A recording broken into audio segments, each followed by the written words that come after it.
जिज्ञासु मित्रों, बहुत बहुत अभिनंदन है आप सभी का दिव्य सृजन में। प्रत्येक दिवस की भांति आज फिर हम यहाँ पर लाइव चर्चा का यह कार्यक्रम लेकर उपस्थित हुए हैं और इस लाइव चर्चा के आज का जो विषय है वह विषय है मन और वायु एक समान है। मन और वायु का रहस्य। मन और वायु एक समान है, ऐसा हमारा आज का विषय है। तो आज हम इस विषय पर चर्चा करेंगे कि मन और वायु एक समान कैसे हैं, मन की कौन सी गति बतलाई गई है। पहले भी हमने मन के विषय में समझा कि अगर मन आत्मा में स्थित हो जाए तो मन ही आत्मा है। इसलिए मन को लेकर बहुत सारी बातें हैं। मन के मते न चालिए, मन पक्का यमदूत। संत कबीर कहते हैं, मन के मते न चालिए, मन पक्का यमदूत। मन की जो गति बताई गई है वह मस्ताने हाथी के समान बताई गई है कि मन एक मस्ताने हाथी के समान है। स्वामी विवेकानंद अपनी एक व्याख्यान में उन्होंने कहा था कि मन बंदर के समान है। बंदर एक तो चंचल, स्वभाव से ही चंचल, और उसे मदिरा पिला दी जाए, उसे शराब पिला दी जाए, पहले उसे भरपेट खिलाओ और फिर उसे शराब पिला दो, और फिर उसे कोई बिच्छू डंक मार जाए तो वह कितना चंचल हो जाएगा।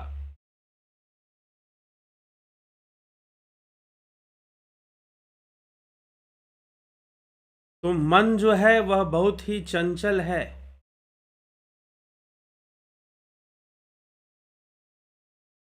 तो मन की जो चंचलता है उस कारण से मन को बहुत कुछ कहा जाता है कि मन मस्ताने हाथी के समान है। मन के मते न चालिए, मन के मते अनेक। मन यमदूत भी कहा जाता है, मन यमदूत है। मन ही कारण बनता है। बार बार जन्म लेना और बार बार मृत्यु को प्राप्त होना, इसका कारण भी मन ही बनता है।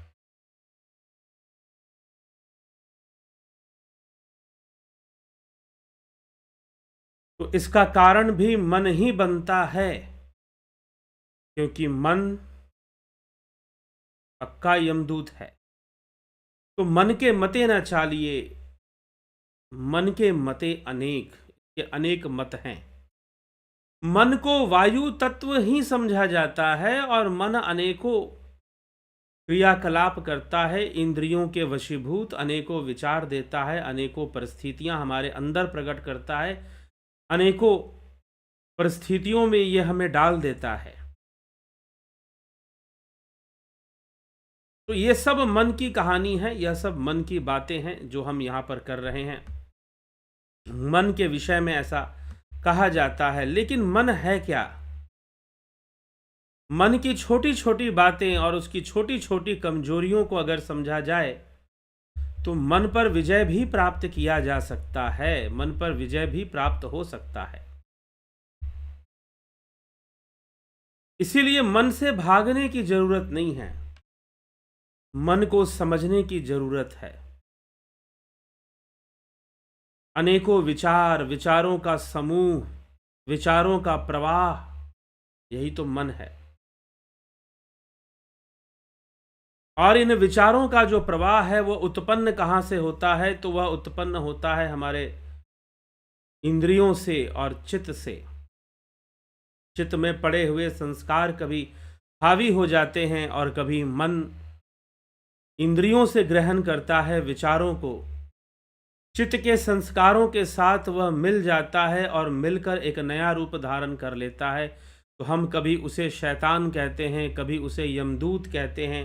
फिर कब कुछ संतों ने कहा कि मन ही शत्रु है, मन ही मित्र है। श्रीमद् भगवद गीता में भी कहा गया। फिर मन के लिए कहा गया मन ही देवता, मन ही ईश्वर, मन से बड़ा न कोई। मन उजियारा जब जब फैले जग उजियारा होए। लेकिन मन कभी उजियारा भी हो सकता है और मन कभी अंधियारा भी हो सकता है। तो अंधेरा फैलाएगा, अगर उसने प्रकाश का संग कर लिया तो उजियारा फैलाएगा, अगर अंधकार का संग कर लिया तो अंधेरा ही फैलाएगा। फिर अंधकार का ही प्रचारक बन जाएगा वो मन। तो मन के मते न चालिए, मन पक्का यमदूत, मन के मते अनेक। ऐसी कई वानियां हमें संतों की वानियों में हमें मन को लेकर पाई जाती हैं। आदि गुरु शंकराचार्य भी भज गोविंदम स्तोत्र में मन को लेकर कहते हैं कि मन कमल की पंखुड़ी पर पड़ी हुई जो पानी का बूंद होता है वो हिलता रहता है, वो कभी स्थिर नहीं होता, वो निरंतर हिलता रहता है। मन की भी वही स्थिति है, वो हमेशा ऐसे ऐसे ऐसे ऐसे होता रहता है। गोस्वामी तुलसीदास जी मन को, विचारों को पीपल वृक्ष के पत्तों से तुलना करते हैं। मन को कई उपमाएं दी गई हैं, कई अलंकार दिए गए हैं, कवियों की वानियों में, योगियों की वानियों में, संतों की वानियों में। गोस्वामी तुलसीदास जी पत्ते से तुलना करते हैं कि अगर हवा बही थोड़ी सी भी, अगर आपको पता करना है कि हवा बह रही कि नहीं बह रही है, हो सकता है कि आम के वृक्ष के पत्ते ना हिले, बरगद के पत्ते ना हिले, दूसरे वृक्षों के पत्ते ना हिले, लेकिन पीपल के पत्ते जरूर हिलेंगे। वो शांत नहीं रह सकते। पीपल वृक्ष के जो पत्ते हैं वह जरूर हिलेंगे। आप कभी भी पीपल के वृक्ष पर जाओ, कितनी भी शांति चारों तरफ क्यों ना हो, लेकिन अगर पीपल वृक्ष के पत्तों को देखोगे तो वो आपको हिलते डुलते नजर आएंगे। मन की भी यही गति है। मन कभी किसी अवस्था में, कभी किसी अवस्था में, मन कभी कैसे तो मन कभी कैसे, और बस यही मन तो सारा खेल कर रहा है। कौन सी विचारधारा हावी हो गई और कौन सी विचारधारा नहीं हावी हुई। अर्जुन के ऊपर एक विचारधारा हावी हो गई कि अरे मैं युद्ध करूंगा, मेरे सामने मेरे पितामह, मेरे गुरु द्रोणाचार्य, इनसे मैं अतिशय प्रेम करता हूं, इनका सम्मान भी करता हूं, इनके ऊपर शस्त्र चलाऊंगा, कितना बड़ा पाप लगेगा। वह व्यक्तिगत पुण्य और पाप में लिप्त हो गया। थोड़ा सा ज्ञान और वो हावी हो गया उसके ऊपर, और उसको लगने लगा कि युद्ध मुझे नहीं करना चाहिए, मैं युद्ध से बच जाऊं तो मेरे लिए बहुत बेहतर होगा। तो अर्जुन के मन में ऐसे भी विचार आ गए। ये मन ही तो है, क्षण में कुछ हो सकता है, क्षण में कुछ हो सकता है। यह मन के क्रियाकलाप हैं। हवा चलती है, जैसे हवा बहती है वैसे ही मन भी बहता रहता है, मन भी चलायमान होता रहता है, मन भी चंचल होता रहता है। तो मन का चंचल होना यह बहुत ही प्राकृतिक क्रिया है मन की, क्योंकि मन में विचार चलते हैं और विचार अनेकों प्रकार से, विचार कभी कोई दिशा पकड़ते हैं, कभी कोई दिशा पकड़ते हैं। किसी समय हमारे ऊपर कामना हावी है, तो किसी समय क्रोध हावी है, तो किसी समय लोभ, तो किसी समय मोह, तो कभी किसी समय अहंकार हावी है। मन विकारों से ग्रसित रहता है। गोस्वामी तुलसीदास जी इसको, मन को के विकारों की चर्चा जब करते हैं, मानस रोग की चर्चा करते हैं। मन के रोग, सुनहु तात यह मानस रोगा, जिनते दुख पावहीं सब लोगा। काम वात कफ लोभ अपारा, क्रोध पित्त नित छाती जारा। मोह सकल व्याधिन करी मूला, तिनते पुनि उपजहि बहुसूला। तो गोस्वामी तुलसीदास जी इस प्रकार से वह भी मन को, मन की व्याख्या करते हैं कि मन क्या है और मानसिक रोग क्या है, मन के रोग क्या है, मन के विकार क्या हैं। तो हम खुद कभी स्थिर नहीं रहते, शांत नहीं होते, बस एक विचलित अवस्था में हम कभी इधर कभी उधर हम होते रहते हैं। और जब तक यह मन है तब तक तो ऐसे रहेगा। इसीलिए मन को वायु की कोई निश्चित दिशा नहीं होती। कभी कभी पश्चिम की ओर चलती है, कभी पूरब से, कभी उत्तर से, कभी दक्षिण से, वायु की दिशा। और जब झंझावत आ जाए, एक होता है तूफान, आंधी, और एक होती है आपको बवंडर, जिसमें जब हवा चलती है बहुत तेज, धूल मिट्टी ऐसी चीजों को लेकर चलती है। और एक आंधी जब तेज हवा चलती है बहुत तेज, और एक झंझावत, जब हवा की दिशा ही पता नहीं चलती, कभी इधर से हवा तेज हो रही है, कभी उधर से हवा तेज हो रही है, चारों तरफ से हवा तेज होती है, कुछ पता ही नहीं चलता है। और जब मन की ऐसी स्थिति हो जाए तो व्यक्ति मानसिक रोगी ही हो जाता है। कभी ये विचार, कभी वो विचार, कभी ऐसी बात, कभी वैसी बात मन में आ जाती है। होता है, मैंने ऐसे पीड़ित लोगों को देखा है। मन स्थिर नहीं रहता, कभी मन में ये आ गया, कभी मन में वो आ गया, कभी ऐसे विचार आ गया, कभी वैसे विचार आ गया, और उसके अनुसार वो घूमते रहते हैं, चलते रहते हैं, और उसे रोक नहीं पाते हैं, उसे नियंत्रित नहीं कर पाते हैं। तो यह मन की स्थिति हो जाती है, मन की ऐसी अवस्था बन जाती है। तो इसीलिए मन को वायु से तुलना किया, वायु से इसकी तुलना हो रही है कि यह वायु के समान है, इसका निग्रह आसान नहीं है। और कभी कभी जीवन में तो हम इतना ज़्यादा मन हमारा काम करता है, ओवर इमेजिनेशन करने लगता है, ओवर थिंकिंग करने लग जाता है, और परेशानी उत्पन्न कर देता है। कभी नकारात्मक विचार ही हैं तो जो हमें हैंडल करते हैं। बस सच पूछो तो मन क्या है? जीवन की स्टीयरिंग है।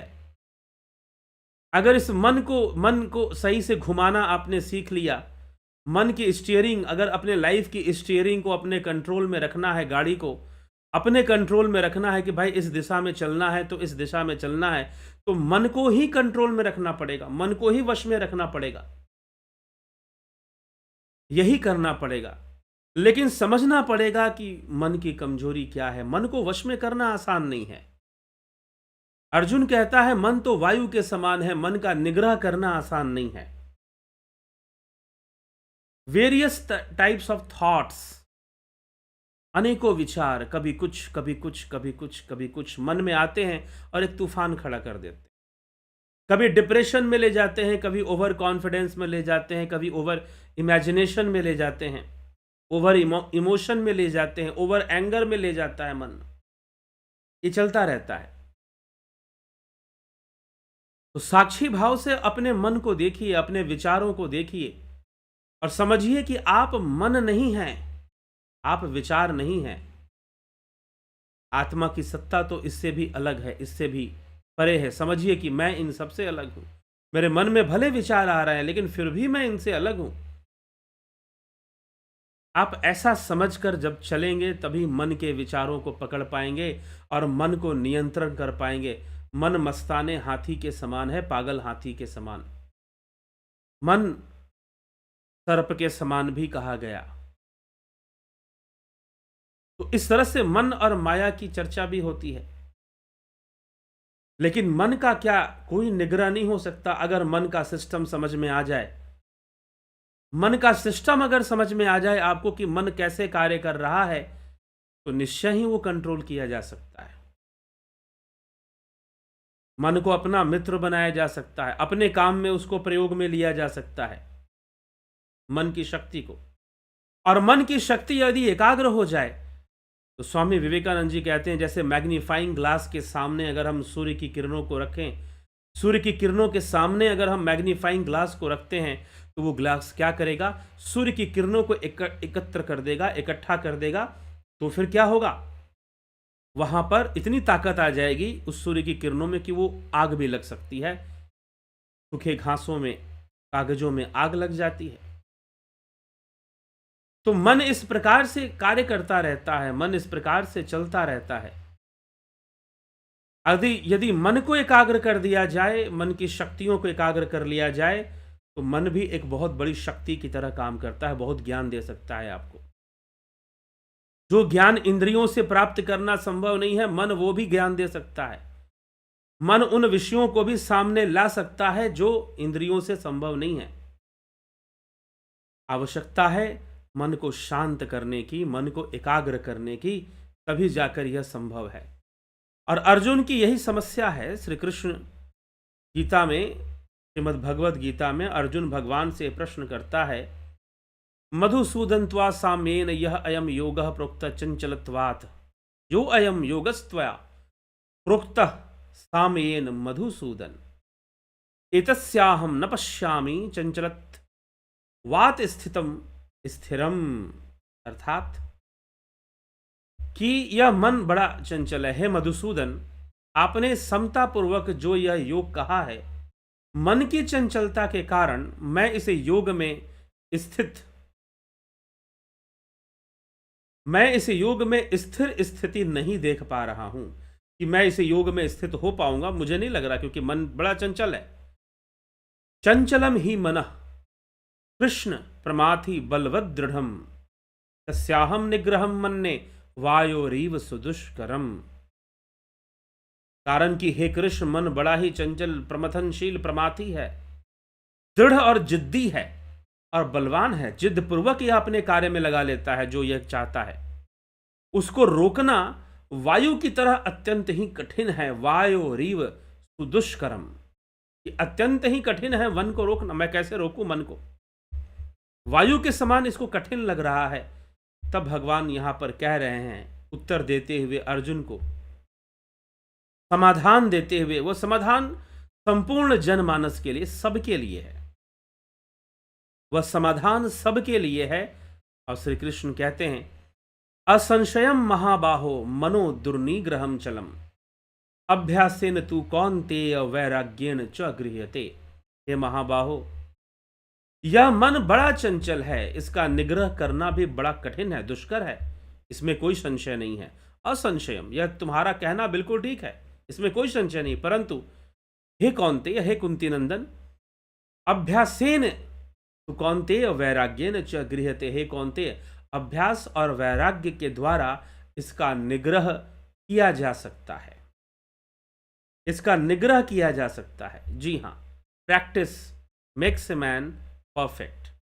Y practice makes a man perfect? क्योंकि प्रैक्टिस से किसी भी चीज को माइंड अडॉप्ट करता है, किसी भी टेक्निक को, किसी भी प्रैक्टिस को माइंड जो है अडॉप्ट करता है, माइंड उसे स्वीकार करता है, इसको, किसी भी प्रैक्टिस को। तो मन की स्थिति क्या है? पीछे भी हमने मन पर एक चिंतन किया था। मैंने एक बात बताई थी कि मन एक वृद्धा स्त्री, जिसने गरीबी में छोटे से एक रूम के फ्लैट में उसने अपना गुजर बसर किया, मेहनत की, अपने बेटे को पढ़ाया लिखाया, बेटा बड़ा हुआ, आईएएस अधिकारी बन गया, या कोई बहुत बड़ा बिजनेसमैन या अधिकारी बन गया, बहुत बड़ा बंगला उसने खरीद लिया, और माँ को कहा कि माँ, अब हम इस छोटे घर में नहीं रहेंगे, हम बड़े घर में रहेंगे। जब माँ वहां जाती है बड़े घर में, बहुत बड़े बंगले में, तो उसे कुछ दिन तो बड़ी खुशी होती है, बड़ा अच्छा लगता है, लेकिन बाद में उसे दिक्कत महसूस होती है। वो कहती है कि बेटा, मेरा तो यहां मन ही नहीं लग रहा। 40 वर्षों से वो छोटे घर में रह गई, 40 वर्षों से वो छोटे घर में रह गई, अब नए घर में तो मन ही नहीं लग रहा है। नए घर में तो मन ही नहीं लग रहा है। तो जब नए घर में मन ही नहीं लग रहा है, तो फिर कैसे?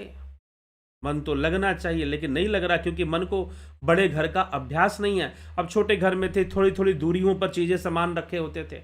अब बड़े घर में दूर चल के जाना पड़ता है, थोड़ा लंबा चलना पड़ता है, थोड़ी अलग व्यवस्था हो गई। अब छोटे से घर में हर सामान आंखों के सामने हुआ करता था। अब बड़े घर में हर सामान आंखों के सामने नहीं रहता है। किचन कहीं पर, रूम कहीं पर, बेडरूम कहीं, डाइनिंग रूम कहीं, ड्राइंग रूम कहीं। तो अब जो है माता को दिक्कत होती है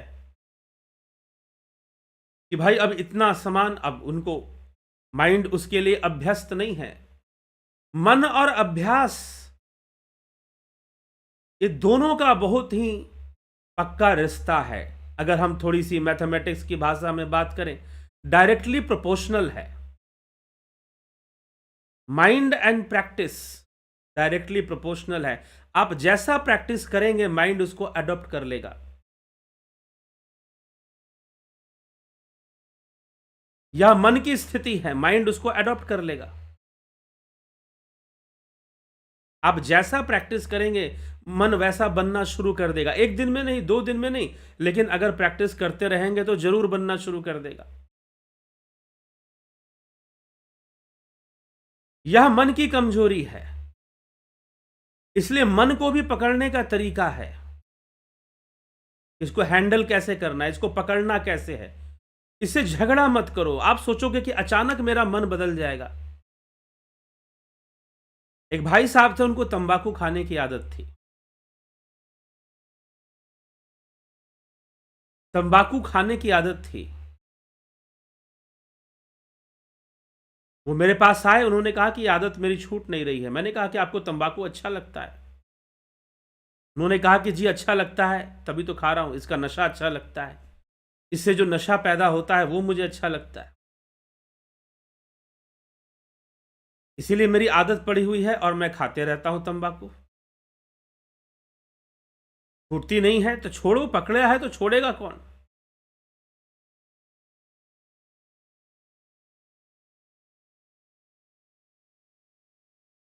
फिर मैंने उनसे कहा कि याद करो, जब आपने पहली बार तंबाकू खाई थी तो कैसे खाई थी? उन्होंने कहा कि मित्रों के साथ मैंने खाई थी। पहली बार जब मैंने तंबाकू खाई थी तो उसने कहा कि मैंने मित्रों के साथ खाई थी। ठीक है, तो आपको कैसी लगी थी? उसने कहा कि बहुत गंदा टेस्ट आया था। जब मैंने फर्स्ट टाइम पर तंबाकू खाई तो मुझे बिल्कुल अच्छा टेस्ट नहीं आया था, लेकिन मित्रों के साथ रहना, थोड़ा थोड़ा खाना, मुझे भी लत लग गई। अब मैं खुद तंबाकू रखता हूं और खाता रहता हूं। लेकिन जब फर्स्ट टाइम मैंने इसे अपने मुंह में डाला था तो मुझे इससे घृणा हुई थी। बड़ा गंदा टेस्ट था, अच्छा टेस्ट नहीं आया था। लेकिन अब मुझे उस टेस्ट की आदत पड़ गई है। अब गंदा वाली बात नहीं, अब वो अच्छा है। आदत हो जाती है ना, तभी तो एक स्वाद किसी को अच्छा लगता है। किसी को मिर्च खाना, तीखा भोजन करना बड़ा अच्छा लगता है। दूसरे व्यक्ति को मिर्च वाली सब्जी दे दो, बेचारा परेशान हो जाएगा, नहीं नहीं मैं नहीं खा सकता। ये कौन कर रहा है? सब मन ही तो निश्चय कर रहा है। आपने मन को जैसी आदत डाली है, लगभग लगभग वही तो हो रहा है सब। तो ये छोटी मोटी बातें हैं, और कुछ आदतें ऐसी हैं जो जन्म जन्मांतर से हैं, हर योनियों में वो आदत पड़ी हुई है, और उसी को हम कहते हैं मूल वृत्ति। आहार, निद्रा, भय और मैथुन, बेसिक इंस्टिंक्ट। जो मूल वृत्तियां हैं, आहार, निद्रा, भय, मैथुन, क्योंकि ये 4 क्रियाएं तो सब में हैं, पेड़ पौधों में भी हैं। दिखता भले ना हो भय, लेकिन है। आहार तो वह भी ग्रहण करते हैं, प्रजनन तो वो भी करते हैं। यह सबसे ज्यादा जीव के ऊपर हावी रहती हैं, आहार, निद्रा, भय, मैथुन। अब लड़ोगे तो क्या मन कंट्रोल में आ जाएगा? जी नहीं। एक अंडरस्टैंडिंग डेवलप कीजिए अगर मन को जीतना है। इसलिए मैं कहता हूं योग क्या है? योग एक अंडरस्टैंडिंग है। योग कोई जबरदस्ती नहीं है कि ऐसा करना है या वैसा करना है, नहीं। योग एक समझ है। एक समझ के रूप में पहले योग विकसित होना चाहिए हमारे भीतर। जब योग एक समझ के रूप में विकसित होगा तो बाकी सब अपने आप हो जाएगा, अभ्यास भी हो जाएगा। तो अभ्यासेन तू कौन्ते वैराग्येन च गृह्यते। अर्जुन, तुझे अभ्यास का सहारा लेना पड़ेगा, वैराग्य का सहारा लेना पड़ेगा।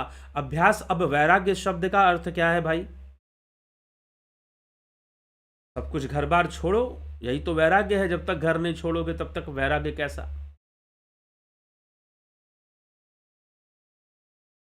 ठीक। लेकिन जब हम श्रीमद् भगवत गीता का 6वां अध्याय पढ़ते हैं, आत्म संयम योग नामक अध्याय, उसी पे तो चर्चा चल रही है। यह विषय भी उसी पर है कि चंचलम ही मना कृष्ण प्रमाथि बलवदृढ़। अर्जुन का प्रश्न 6ठे अध्याय में ही है। तो भगवान प्रारंभ में ही कह देते हैं, अनाश्रितो कर्म फलम कार्यम कर्म करोति यह स सन्यासी च योगी च न अग्निर्चन क्रिया न च क्रिया। न क्रिया का त्याग करने से, न अग्नि का त्याग करने से कोई योगी सन्यासी हो जाएगा, बल्कि निष्काम होकर, कर्म फल पर अनाश्रित होकर ही वह योगी या सन्यासी बनेगा। तो प्रश्न है कि वैरागी फिर कैसे बना जाएगा? वैरागी क्या इनसे अलग है योगी सन्यासी से? नहीं, एक ही बात है। वैरागी का अर्थ है अपने मन को राग युक्त ना होने देना, आसक्त ना होने देना, यह वैराग्य है। कर्तव्य कर्मों को करना, लेकिन कर्मों में आसक्ति ना रखना, कर्म फल में आसक्ति ना रखना। तो मन को बार बार ध्यान में लगाना, मन को बार बार प्रणव साधना में लगाना। आज लाइव सेशन हुआ ध्यान योग का, जिसमें कि प्रणव साधना की चर्चा हुई।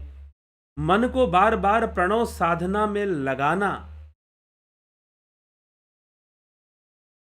यह क्या है? यह अभ्यास है। और मन को प्रणव में लगाने के बाद प्रणव से हटने नहीं देना। अब प्रणव को लेकर बहुत कंफ्यूजन है। बहुत सारे योग विद्यालय और बहुत सारे योग में सिखा देते हैं कि मन में ओम ओम जपते रहो तो प्रणव हो जाएगा। जी नहीं, प्रणव एक अलग रहस्य है, सूक्ष्म रहस्य है प्रणव। ध्यान योग के कोर्स में प्रणव का अभ्यास कराया जाता है। तो प्रणव में मन को लगाना अभ्यास, और वहां से हटने नहीं देना, लगा के रखना, किसी और विचारों में, किसी और विषय में मन को ना जाने देना, वैराग्य। लगाना अभ्यास और लगाकर रखना और हटने नहीं देना, वैराग्य। भाई इसके अलावा और कहीं मत जाओ, राग युक्त मत हो जाओ, द्वेष युक्त मत हो जाओ, मन को रोकना। तो वैराग्य का भी अभ्यास करना पड़ेगा, अभ्यास वैराग्य का सहारा लेना पड़ेगा। महर्षि पतंजलि भी समाधिपाद में कहते हैं, अभ्यास वैराग्याभ्याम तन्निरोध। चित्त वृत्ति का निरोध कैसे होगा? श्रेष्ठ साधकों के लिए वो कहते हैं कि निरंतर अभ्यास और वैराग्य से ही तो होगा। लेकिन वैराग्य का अर्थ आपने समझ लिया कि भाई घर बार छोड़ दो, नारी मुई घर संपत्ति नासी, मूंड मुड़ाए भय सन्यासी। कुछ ऐसी ऐसी परिभाषाएं आपने ले ली, कुछ ऐसी परिभाषाएं आपने समझ ली, और आपने वैराग्य दिखावा समझ लिया कि अरे भाई मैं वैरागी हूं, दुनिया जानेगी कैसे? जब तक कपड़े नहीं पहनूंगा, वैसे दाढ़ी बाल नहीं बढ़ा लूंगा, तब तक कैसे दुनिया जानेगी कि मैं वैरागी हूं? आदि गुरु शंकराचार्य कहते हैं, जटिलो मुंडी लुंचित केश काशा यांबर बहुकृत वेश, पश्य नपीचन पश्यति मूढ़ उदर निमित्तम बहुकृत वेश।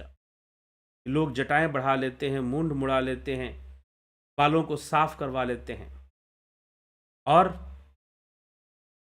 साधु बन जाते हैं, कपड़े काशाय वस्त्र धारण कर लेते हैं। पापी पेट का सवाल है भाई। कुछ बाबा जी लोग ऐसा उत्तर देते हैं कि पापी पेट का सवाल है, पेट के लिए भी हम दाढ़ी बाल बढ़ा लेते हैं। उदर निमित्तम बहुकृत वेशा, उदर के निमित्त कर लेते हैं ऐसा, उदर के निमित्त ऐसा कर लेते हैं। उदर निमित्तम बहुकृत वेशा, और बहुत तरह के वेश धारण कर लिया करते हैं। तो वैरागी हो जाते हैं क्या? स्वामी विवेकानंद को ऐसे किसी ने वैरागी कह दिया तो उसने पूछा कि क्यों बोला वैरागी? क्या देखा आपने? क्या बाहर की वेशभूषा देखकर ही किसी को वैरागी मान लेते हो? अब राजा जनक वैरागी थे, विदेही थे, विदेह जनक, सुखदेव मुनि के गुरु,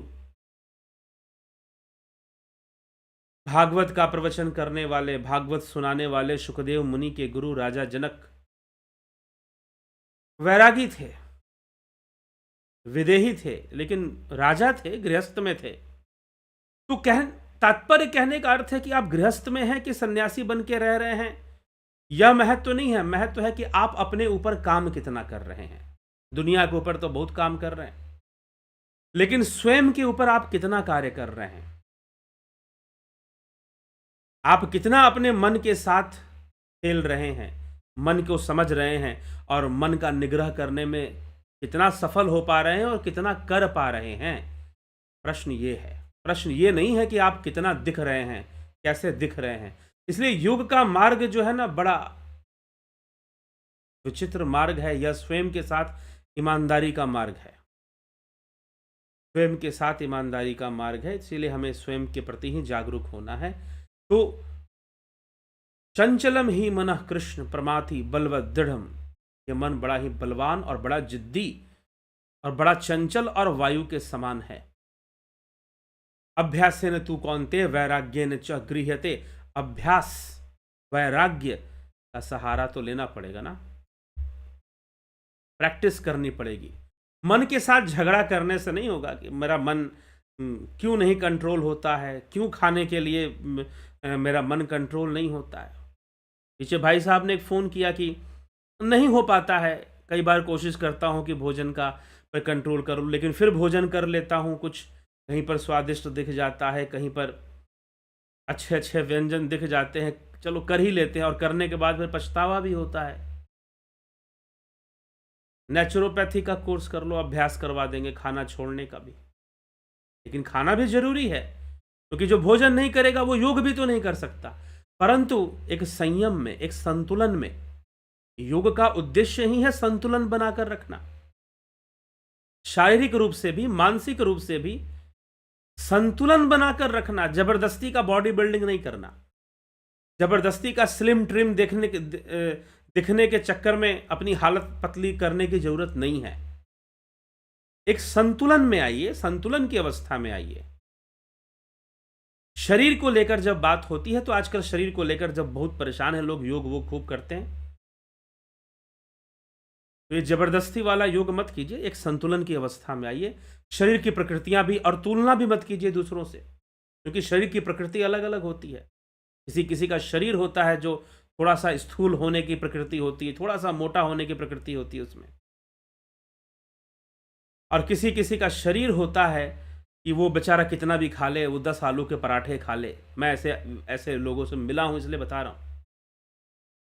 एक भाई साहब थे, वो 10 आलू के पराठे खा लेते थे, लेकिन शरीर एकदम सूखा हुआ, दुबला पतला। कितना भी खा ले, मोटा नहीं, लेकिन अगर ज़्यादा खाएगा, तेल वाली चीज़ें, डालडे वाली चीज़ें और वसा युक्त फैटी चीज़ें ज़्यादा खाएगा, जंक फूड ज़्यादा लेगा, तो मोटा भले ना हो, नसों में कोलेस्ट्रॉल तो जमेगा ही, प्रॉब्लम तो आएगी ही।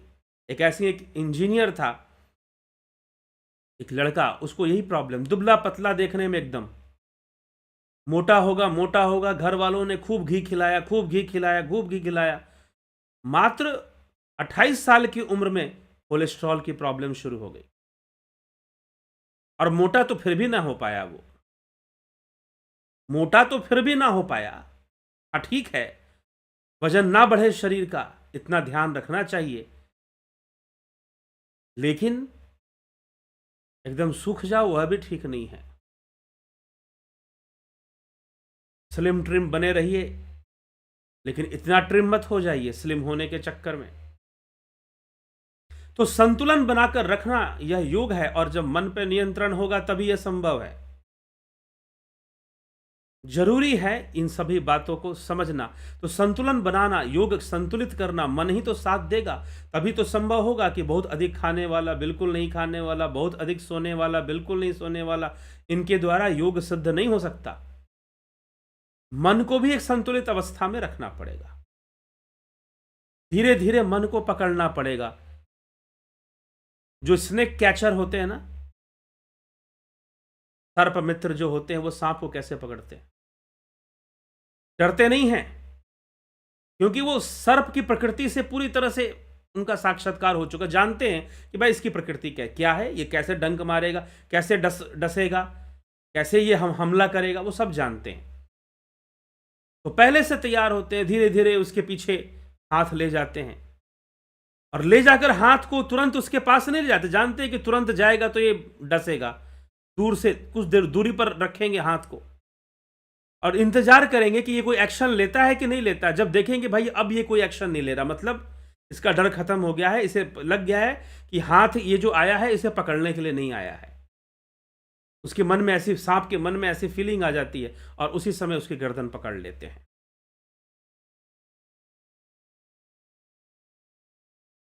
ठीक, उसकी प्रकृति को समझ गए।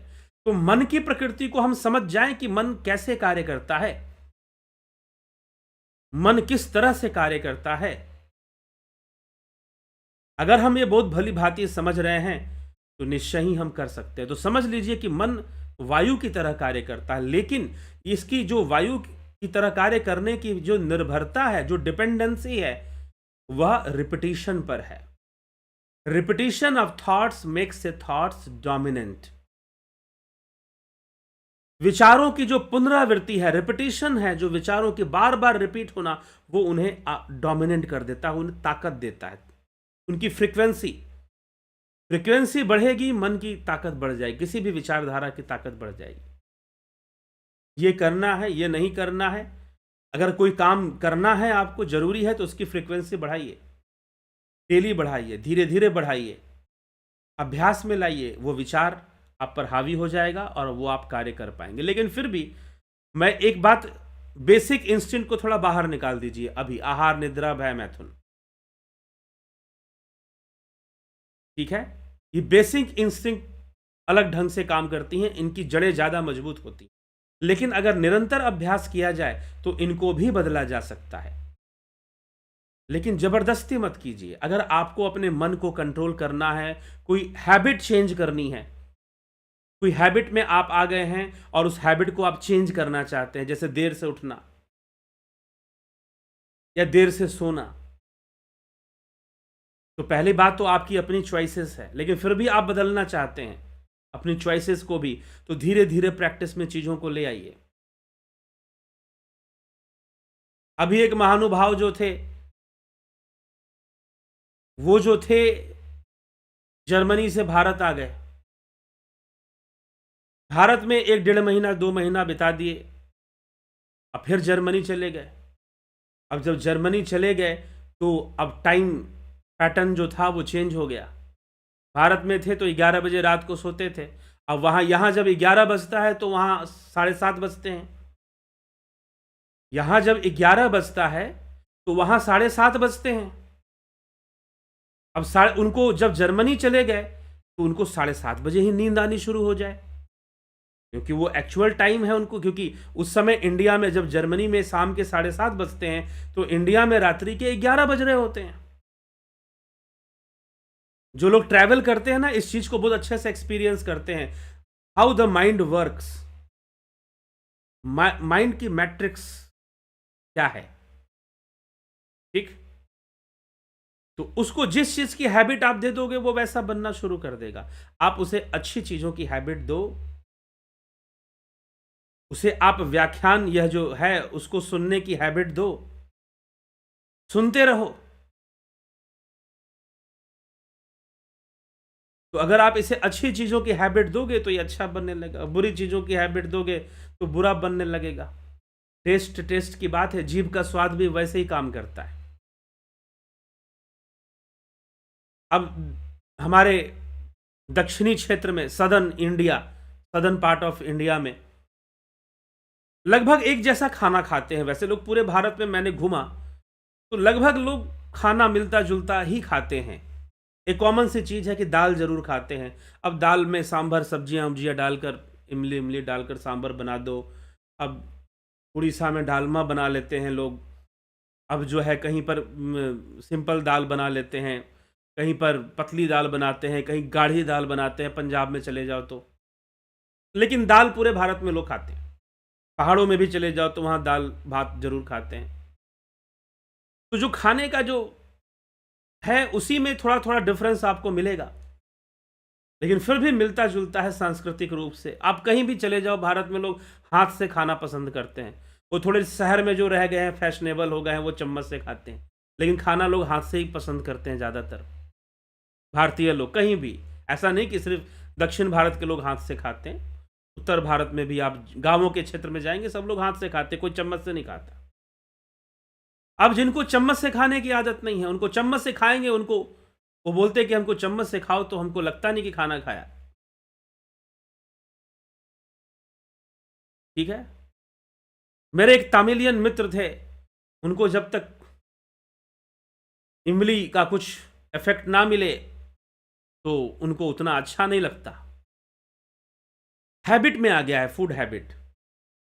लेकिन फिर लोग ट्रैवल करते हैं, इधर उधर जाते हैं, हर जगह का फिर खाना खाते ही हैं, ऐसी बात नहीं है। और जब तक हाथों को चाट चाट के ना खाएं, कुछ लोगों की आदत होती है, खासकर गांव में रहने वाले लोग। और कहीं कहीं पर तो आपको चम्मच मिलता भी नहीं है। गांव क्षेत्र में छोटे मोटे जो होटल होंगे, या फिर दक्षिण भारत में आप बड़े होटलों में भी आपको चम्मच नहीं मिलेगा कुछ जगहों पर। तो उनको हाथ से खाने की आदत है। अच्छी बात है, हाथ से खाना वैसे स्वास्थ्य के लिए वही ज़्यादा सही है, लेकिन हैबिट वाली बात कि मन ने क्या अडॉप्ट करके रखा हुआ है। अब भारतीय लोगों के साथ खाने की प्रॉब्लम बहुत होती है, बाहर में कहीं चले जाते हैं तो उनको अगर भारतीय मसालों का स्वाद ना मिले तो उनको थोड़ी प्रॉब्लम होती है। तो यही हैबिट वाली बातें हैं। आदत कैसी डाल रखी है आपने, ठीक है? तो मन की हैबिट्स हैं, कोई कैसी हैबिट डालता है, कोई कैसी हैबिट डालता है। ठीक है, कुछ चीजें बहुत ही बेसिक होती हैं, उनको बदला जा सकता है क्या? अगर सिद्ध हो, जैसे अगर योग सिद्ध हो जाए तो वो भी बदल जाएंगी। अगर योग में सिद्धि मिल जाए तो वो भी बदल जाएंगी। तो कुल मिलाकर जो कंक्लूजन है वो भगवान कृष्ण अगले श्लोक में कहते हैं। क्या कहते हैं? एक तो उन्होंने कह दिया, असंशयम महाबाहो मनोधुर्नि ग्रहम चलम अभ्यासेन तु कौन्तेय वैराग्येन च गृह्यते। इसमें कोई संशय नहीं है, अर्जुन की मन का निग्रह बड़ा ही दुष्कर और मन बड़ा ही चंचल वायु के समान है, लेकिन अभ्यास और वैराग्य से इसका निग्रह किया जा सकता है। अब भगवान आगे बताते हैं जो बहुत ही महत्वपूर्ण है, बहुत ही महत्वपूर्ण है, बहुत ही इंपॉर्टेंट है। वो पूरा कंक्लूजन दे रहे हैं इस टॉपिक पर, इस प्रश्न पर, और उसके बाद अर्जुन अगला प्रश्न करेगा। भगवान कहते हैं, असंयत्तात्मना योगो दुष्प्राप इति मे मतिः वश्यात्मना तो यतता शक्यो अवाप्तुमुपायतः। जिसका मन पूरा वश में नहीं है, असंयत आत्मना, जिसने अपने आप को संयम में नहीं किया है, मन को कंट्रोल नहीं किया है, उसे योग प्राप्त होना कठिन है।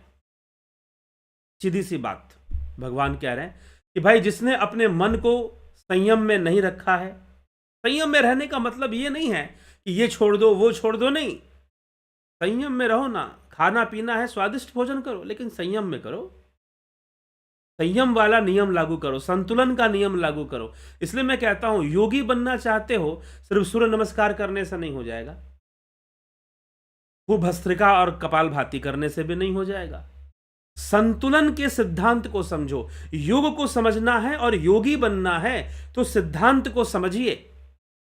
कहीं से कुछ सीख लिया, कहीं से कुछ सीख लिया, चलो भाई कमर में दर्द होता है तो थोड़ा सा धनुरासन कर लेते हैं, आंखों में कुछ होता है तो त्राटक कर लेते हैं। अब एक भाई सब त्राटक करने लगे, उनकी आंखें ही खराब होने लगी और आंखें कमजोर पड़ने लगी। ठीक है, तो बिना जाने कुछ भी नहीं करना चाहिए, पहले तो आप यह भी समझ लीजिए। और योग का सिद्धांत समझिए, आपको संतुलन की अवस्था में रहना है, और पूर्ण संतुलन हो जाए, रजोगुण तमोगुण सतोगुण, इन गुणों का भी संतुलन हो जाए तो मोक्ष हो जाएगा, निर्वाण हो जाएगा। यही मोक्ष है वास्तव में, समझिए। मोक्ष को योग में ऐसे ही मोक्ष को परिभाषित किया गया है, कैवल्य को परिभाषित किया गया है, 3 गुणों का संतुलन, यही सांख्य शास्त्र का मत है, सम अवस्था में आना, यही योग का उद्देश्य है। तो संतुलन के सिद्धांत को समझिए कि आपको जीवन में संतुलन बना के रखना है, जबरदस्ती का कोई काम नहीं करना है। तो मन के साथ लड़ना झगड़ना बंद कीजिए, टेक्निक अप्लाई कीजिए, टेक्निक अप्लाई कीजिए। मैं बिल्कुल इसके खिलाफ हूं कि जबरदस्ती मन को मारो, जबरदस्ती मन को रोको, लेकिन टेक्निक तो अप्लाई नहीं करोगे तो भी दोषी हो। ये कहने से काम नहीं चलेगा ना कि जबरदस्ती मन को नहीं रोकना चाहिए, तो हम मन को नहीं रोकते, जो मन में आ जाता है खा लेते हैं, जो करना होता है कर लेते हैं। जी नहीं, ये तो और बड़ी कमजोरी हो जाएगी आपकी। नहीं, प्रैक्टिस में आइए। पहले अपने मन को बोलना शुरू कीजिए, डेली रात को सोने के पहले अपनी जो भी बुरी आदत छोड़नी है, बोलिए कि अब मुझे ऐसी आदत डालनी है, अब मुझे ये करना है, अब मुझे ये करना है। जैसे कि मान लीजिए कि आपको सुबह जल्दी उठना है, तो आप ये मत बोलिए कि मुझे देर तक नहीं सोना, मुझे देर तक, नकारात्मक नेगेटिव कमेंट नहीं बोलिए कि मुझे जल्दी उठकर ध्यान करना है, योग करना है, जल्दी उठकर। डेली मन को बताइए, डेली अपने आप से बातें कीजिए, दिन भर में आधे घंटा अपने आप के लिए निकालिए। यह मेडिटेशन है, यह भी एक मेडिटेशन है। असली मेडिटेशन यही है कि अपने आप से बातें करो। रेने डेकार्टेस ने जब मेडिटेशन को अप्लाई किया तो उसने डाउटिंग थ्योरी को अप्लाई किया, बैठ गया और हर चीज पे डाउट करना शुरू कर देता, अपने अंदर में ही एनालिसिस करते रहता, उसको उसने मेडिटेशन कहा था। तो समय निकालिए और अपने आप से बात करके बोलिए कि भाई ये गलत है, मुझे ये सुनना है, ये नहीं सुनना है। मन की हर बात को नहीं सुनना है, इधर से आवाज़ें आ रही हैं, उधर से आवाज़ें आ रही हैं, नहीं सुनना है, नहीं ध्यान देना है। और मन पर अपना कंट्रोल करना है, मन को हैबिट में डालना, अपने माइंड को प्रोग्राम करना शुरू कीजिए। देखेंगे, डेली कीजिए, इस बात की चिंता मत कीजिए कि ये कब मानेगा। मानेगा क्यों नहीं, आप बोलना तो शुरू कीजिए,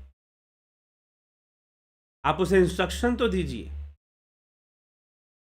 तो जब आप उसे इंस्ट्रक्शन देंगे तो मन फिर धीरे धीरे उस इंस्ट्रक्शन को रिसीव करेगा कि भाई ये चीज़ मुझे बताई गई है, ये चीज़, और उसके भावना में आएगा और फिर वो उस चीज़ को कर्म में भी लेकर आ जाएगा।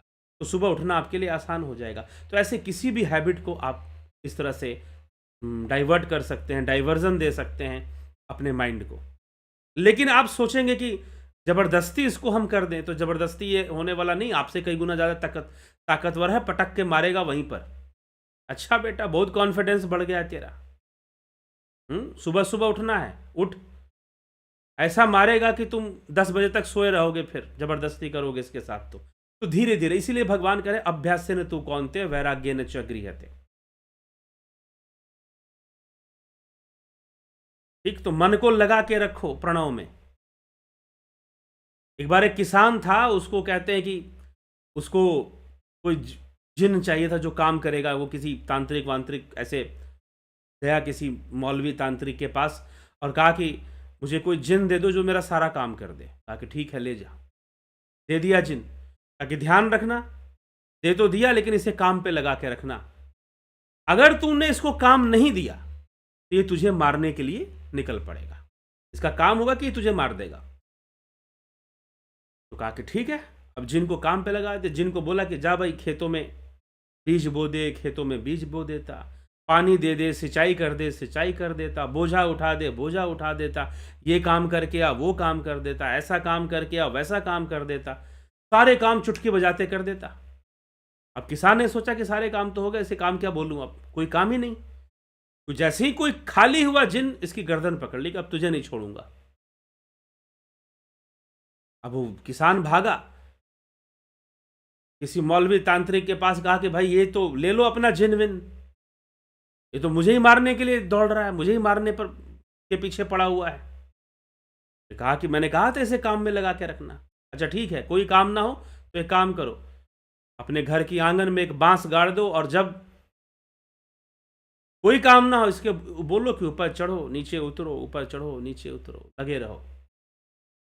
मन को लगा के रखो प्रणव में, ध्यान में, शांत रहेगा। नहीं तो कभी कुछ कहेगा, कभी कुछ करेगा। माइंड के साथ ऐसे ही, इसलिए कहा कि खाली मन शैतान का घर, कभी खाली मत छोड़ो उसको। नहीं तो बस इसको देखते रहो। जैसे मन चोर है, वॉचमैन जैसे देखता रहता है ना गेट पर, सोसाइटी में कहीं पर वॉचमैन होते हैं, बस उनका देखना ही काफी है, चोर नहीं घुसेगा। चोर को डर है कि भाई देख तो लेगा, देखना ही इसका काम है। तो अगर आप मन को देखते रहोगे ना तो मन भी स्थिर रहेगा। वॉच किया करो, दृष्टा भाव से ध्यान में बैठकर देखो, कभी बातें करो, कभी प्रोग्राम करो माइंड को। तो इस तरह से माइंड को फिर व्यस्त अभ्यस्त किया जा सकता है। और यही भगवान कह रहे हैं कि जिसका मन पूरी तरह से वश में नहीं, असंयत आत्मना, जिसका मन संयम में नहीं, उसके लिए योग प्राप्त हो पाना, योग की प्राप्ति होना कठिन है। परंतु उपाय पूर्वक और निरंतर यत्न करने वालों के लिए वश में एक दिन मन आ जाता है। वश में किए हुए मन वाले साधक को श्रेष्ठ योग प्राप्त हो जाता है, अर्थात उसे परम सुख की प्राप्ति हो जाती है। जैसे दीपक के लौ के समान उसका चित्त हो जाता हो,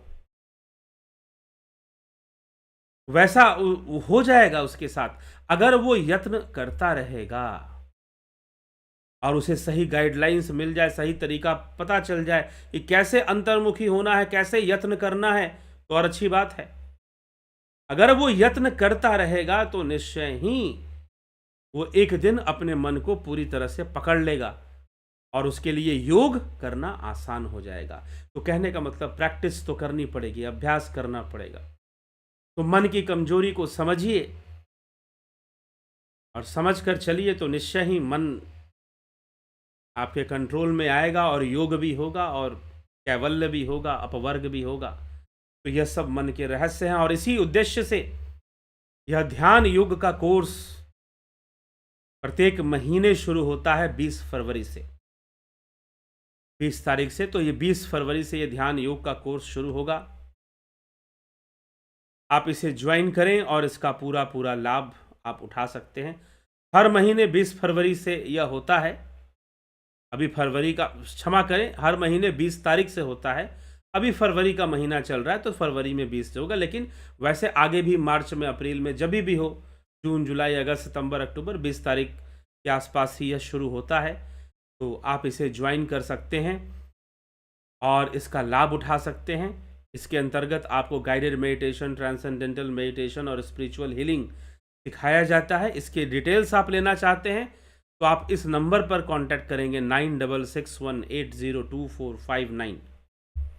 इस नंबर पे कांटेक्ट कर आप सारा डिटेल ले लेंगे। प्राकृतिक चिकित्सा का भी कोर्स होता है, इसका भी लाभ उठा सकते हैं। फिलॉसफी का जो कोर्स है वो अभी नहीं शुरू होगा, 2 मार्च से शुरू कर रहे हैं। इस बार फिलॉसफी का कोर्स 2 मार्च से शुरू होगा, ठीक। तो अभी उसकी ज्वाइनिंग के लिए हम नहीं आपको कहेंगे, बल्कि ध्यान योग और प्राकृतिक चिकित्सा के लिए आप ज्वाइन कर सकते हैं और उसके लिए संपर्क कर सकते हैं। इस नंबर पे संपर्क करेंगे तो नंबर मैं दे रहा हूं, इस पर आप संपर्क कर जो है व्हाट्सएप मैसेज करके आप जानकारी ले सकते हैं कि हमें इस कोर्स को कैसे ज्वाइन करना है, कैसे ध्यान योग के अभ्यास से जुड़ना है, टेक्निक से जुड़ना है, ठीक है। तो चलिए आगे बढ़ते हैं और आपके कमेंट्स को भी देख लेते हैं कौन क्या कहता है। प्रेम सागर यादव जी, बहुत अभिनंदन है। शंकर प्रसाद जी, राजू पाल जी, नवज्योति नाथ जी, गंभीर शाह जी, श्वेता कुमारी जी, सतीश कुमार, राम निवास मीना, जगत नारायण, अबनी प्रधान जी, गोविंद प्रसाद नीमा जी, बहुत अभिनंदन है आप सभी का। संतोष कुमार जी, दीपक शर्मा जी, विनोद के सूद, अमन कक्कर, कमलेश खैरनर, रूपलाल विश्वकर्मा, सविता नायक, चितरंजन बरुआ जी, AK त्यागी, माधुरी कोल्हे, योगेंद्र पंडित, रतन सिंह, राजेंद्र चौहान, मानवेंद्र सिंह, पवन कुमार गुप्ता जी, राकेश मराठे जी, बहुत अभिनंदन है सभी का। कन्हई कुमार जी, अनिमेश महतो जी, काशीनाथ जी, अरविंद कुमार जी, किशोर वैद्य, कलेंद्र सेठ, बंधु DF, अरविंद कुमार, पूनम वर्मा, शिखर शर्मा, अरविंद कुमार, सौम्या शर्मा। क्या आज्ञा चक्र जागृत होने से मन को नियंत्रित समझ लेना चाहिए? जी नहीं, ठीक। हाँ, आज्ञा चक्र जागृत होने से मन का नियंत्रण आसान जरूर हो जाएगा, फिर मन का आसान जरूर हो जाएगा, लेकिन ऐसा आपने समझ लिया कि मन नियंत्रित हो गया, ऐसी बात नहीं है। हाँ, लेकिन मन का नियंत्रण सरल हो जाएगा। नथु सिंह जी, योगेश खैरनर, विष्णु चंद्र मौर्य जी, रमेश यादव जी, जब मेरा मन शांत होता है तो मुझे सिर में चींटी जैसे चलने का एहसास होता है। क्या करना चाहिए? कुछ भी करने की जरूरत नहीं है। मन को एक दिशा मिल रही है, अगर चींटी जैसे चलने का एहसास हो रहा है तो, ठीक। और आप ये समझिए कि मन पूर्णतः शांत नहीं हुआ है, थोड़ी सी दिशा ही उसकी बदली है। आशा रानी जी, विंदेश्वरी मिश्रा जी, मन का पूरा शांत होने का भी एक अलग खेल है, इसीलिए चित्तवृत्ति निरोध को, अंततः कैवल्य को पूर्ण शांति मानी गई है, जहां पर कोई वृत्ति ही ना रह जाए। उसके बीच, उसके पहले अवस्थाएं हैं, कुछ ऊपर की कुछ नीचे की, लेकिन अवस्थाएं ही हैं। राकेश गुप्ता जी, घनश्याम सरोदे जी, दयानंद जी, श्याम सुंदर तिवारी जी, किशोर वैद्य जी। प्रमाथी मतलब चंचल, प्रमथन करने वाला, प्रमादी, प्रमाद में रहने वाला, ठीक है। हमेशा सुख भोगी, जहां इजी इजी वे में चलने वाला, हमेशा आसान चीज़ों को करना कि भाई मन ये कर रहा है तो ऐसे कर लेते, मन ये कर रहा है तो वैसे कर लेते, बिल्कुल उसको कोई कंट्रोल नहीं मन का, ठीक है। तो प्रमाथी मतलब जबरदस्ती, जिद्दीपना वाला, अपने जबरदस्ती आपको उसमें डाल देगा, चला देगा। हेमराज, ओमराज हेमराम जी, आर जी कुंवर जी, अनिल सोनी, अमित गर्ग, गर्व से कहो हम हिंदू हैं, विश्व का एकमात्र देश भारत है जहां हम धरती को भी जननी से संबोधित करते हैं। हम अटल बिहारी वाजपेयी जी के सपनों को साकार करेंगे। ठीक है जी, हम सनातन के सपनों को जरूर साकार करेंगे।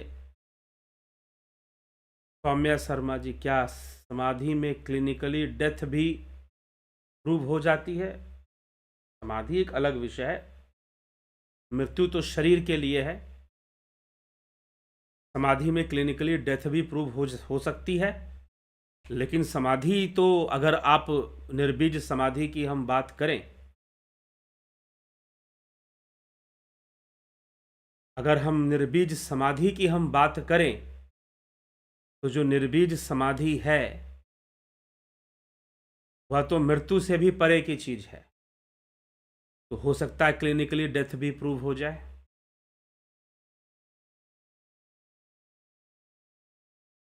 सम्मोहन का क्या अर्थ होता है? सम्मोहन होता क्या है?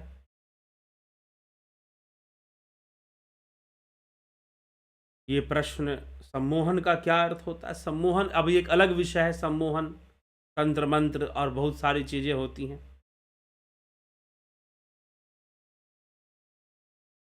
अनिल सोनी जी, राजेश भाई मकवाना जी, अवधेश कुमार जी,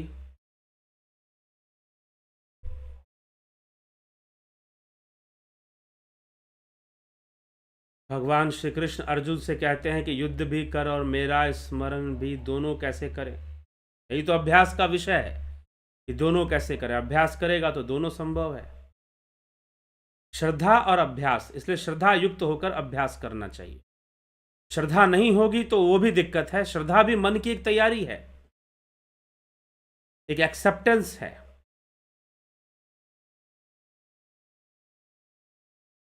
ठीक। सर जी, कारण शरीर में कौन से तत्व होते हैं? कारण शरीर में संस्कार होते हैं, बीज रूप में चित्त होता है उसमें। ठीक है, तो चित्त होगा तभी तो संस्कार होंगे। कर्म नहीं होगा उसमें, लेकिन चित्त तो होगा, संस्कार तो होगा, अहंकार भी होगा। तो ये तत्व होते हैं, अहंकार का होना, चित्त का होना। अब सांख्य दर्शन में बुद्धि, अहंकार, मन, ये सब तत्व ही तो हैं। सांख्य शास्त्र थोड़ा उठाइए, देखिए कौन कौन से तत्व बताए गए हैं। तो चित्त रूपी तत्व होता है, अहंकार रूपी तत्व भी होता है इसमें, और बुद्धि रूपी तत्व भी होगा कारण शरीर में, लेकिन कर्म नहीं होगा। ठीक, चलिए। तो तमोगुण हावी रहता है कई बार कारण शरीर पर, रजोगुण उसके ऊपर हावी नहीं होता, तमोगुण ज्यादा उसमें प्रधान रहता है। तो चलिए, इसी के साथ हम कारण शरीर, सूक्ष्म शरीर, इसकी व्याख्या अमित शर्मा जी अगर आप लेना चाहते हैं, विवेक चूड़ामणि, इसका प्लेलिस्ट है, आप चैनल पर जाइए, प्लेलिस्ट पे जाइए, विवेक चूड़ामणि या तैत्तिरीय उपनिषद का भी प्लेलिस्ट मिल जाएगा, उसको आप सुनिए, ग्रहण कीजिए, उसमें इसकी चर्चा मिलती है। मन स्वयं से अच्छा बुरा नहीं जानता जी। विवेक से जो पता चलेगा, बुद्धि से जो पता चलेगा, उसी से मन अच्छा बुरा जानेगा। इसलिए मन है क्या? आपके विचार नहीं। जब आपने इंद्रियों से कोई अनुभव लिया, वह अनुभूति चित्त में जाती है और चित्त में पड़े हुए संस्कारों के साथ वो मिक्स होती है, प्रोसेस होती है। प्रोसेस होने के बाद जो कंक्लूजन आता है वो मन है। ये अच्छा है, ये बुरा है, ये कंक्लूड हुआ। तो जब बुद्धि में जाएगा, अब कौन से संस्कार आप पर हावी हैं? चित्त में जो संस्कार हावी होंगे, चित्त में जो संस्कार हावी होंगे, वो संस्कारों के अनुसार मन जो है कार्य करेगा। ठीक, मन जो है कार्य करेगा। तो इस तरह से हमें इसको समझना है। सर जी, क्या पतंजलि योग सूत्र में मिलेगा क्या चीज? 24 तत्वों की चर्चा नहीं मिलेगी, सांख्य सूत्र में मिलेगा। सांख्य सूत्र में अगर ज्ञान की अभिलाषा है तो थोड़ा सा मेहनत भी करना पड़ता है, थोड़ा सा खर्च भी करना पड़ता है और अध्ययन भी करना पड़ता है। सांख्य में मिलेगा 24 तत्वों की चर्चा, जिसमें बुद्धि भी है, अहंकार भी है, मन भी है। तो ये तत्व जो हैं कारण शरीर में बने रहते हैं, लेकिन कर्म नहीं बनेगा। कर्म नहीं बनेगा तो कर्म फल भी नहीं बनेगा। दूसरा सूक्ष्म शरीर, विवेक चूड़ामणि का अध्ययन कीजिए। स्थूल शरीर, सूक्ष्म शरीर, कारण शरीर। अभी जल्दी हम वीडियो आपको एक डालेंगे भी कारण शरीर पर, क्यों चिंता करते हैं? तो वीडियो जल्दी चैनल पर आएगी, कारण शरीर पर आप जुड़े रहें। लेकिन अभी जो आप ये विषय छेड़ रहे हैं, ये आज के विषय से अलग है, तो इस पर मैं शॉर्ट में ही उत्तर दे पाऊंगा, ज्यादा आपको लंबा नहीं खींचूंगा, क्योंकि ये श्रीमद् भगवद गीता का एक विषय चल रहा है, एक सीक्वेंस में चल रहा है। इसलिए रिपीटेडली ये क्वेश्चन मत कीजिए, ये कह रहा हूं। कारण शरीर का तत्व पतंजलि योग सूत्र में मिलेगा? नहीं मिलेगा। ठीक, आप रिपीटेडली इस प्रश्न को कर रहे हैं, आपको रास्ता दिया जा रहा है, आप उस रास्ते को अपनाने के बजाय दूसरे प्रश्न कर रहे हैं। ठीक है, सांख्य दर्शन उठाइए, पढ़िए। नहीं समझ में आ रहा है, फिलॉसफी का कोर्स ज्वाइन कर लीजिए। फिलॉसफी के कोर्स में सांख्य शास्त्र की व्याख्या में तत्वों की व्याख्या की गई है कि सांख्य के जो 25 तत्व हैं उनकी व्याख्या कैसे होती है, वो बताई गई है। ये भी कर सकते हैं, नहीं तो पिछले जो प्लेलिस्ट हैं उनमें भी जाकर सांख्य दर्शन पर भी एक प्लेलिस्ट आपको मिलेगा। फिर आपको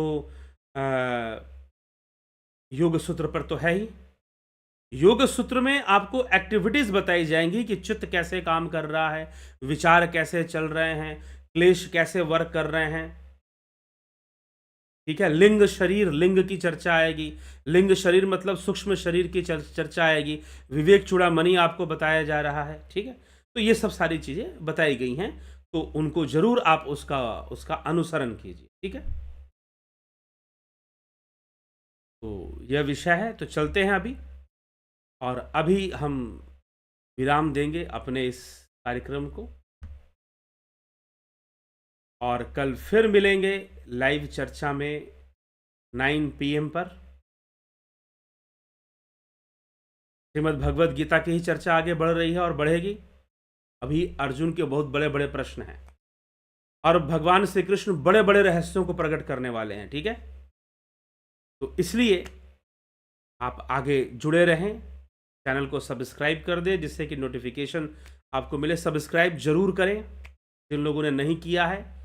और अगर आपको लगता है कि यहाँ श्रेष्ठ चर्चा होती है, यहाँ जो बातें हो रही हैं उससे हमें जीवन की समस्याओं का समाधान हो रहा है, कुछ सुलझ रहा है, तो निश्चय ही शेयर भी कीजिए यथासंभव, क्योंकि YouTube का जो रिकमेंडेशन पॉलिसी है बहुत विचित्र है वो। ठीक, विवादी चीज़ों पर ही ज़्यादा रिकमेंडेशन होता है, और अच्छी चीज़ों पर या सनातन धर्म पर रिकमेंडेशन बहुत डाउन रखता है YouTube। तो आप जो है ज़रूर इसको, वीडियोस को शेयर किया करें, और शेयर कर कर निश्चय ही एक सकारात्मकता का प्रचार करेंगे आप, और सकारात्मकता का प्रचार करना ही तो पुण्य है। सकारात्मक वाइब्रेशन को फैलाना ही तो पुण्य है, और क्या है। तो जरूर पुण्य कमाइए। इसी के साथ मैं विचारों को विराम दूंगा। कल फिर मिलेंगे 9 PM लाइव चर्चा में। बहुत बहुत आभार आप सभी का। ओम तत्सत।